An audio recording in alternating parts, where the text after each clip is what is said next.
करीना समधि जी से विनती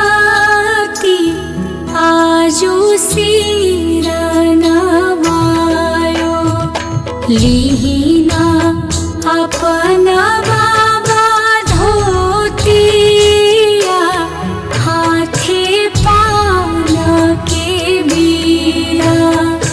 करीना समधि जी से विनती आजु सिर नवायो।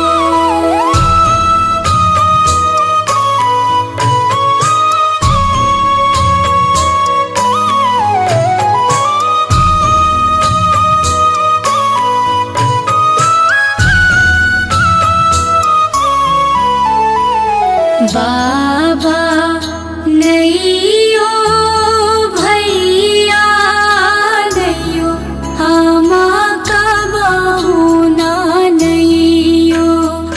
बेटी हो अपना बेटी कारणे आजु सिर नवायो। बेटी हो दुलारी बेटी कारणे आजु सिर नवायो।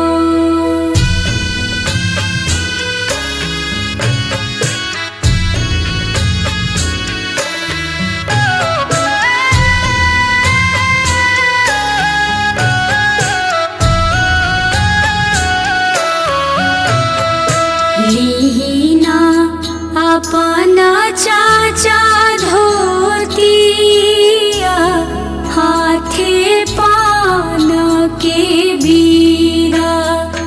करीना समधि जी से विनती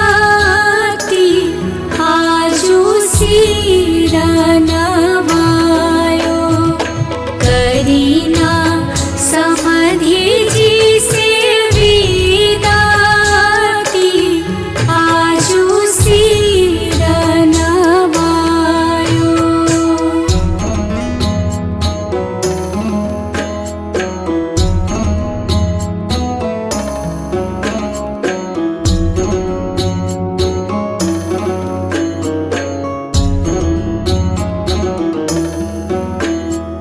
लीना अपना भैया धोतिया हाथे पान के बीरा।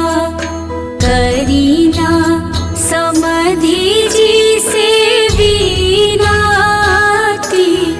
आजु सिर नवायो। करीना समधि जी से विनती आजु सिर नवायो।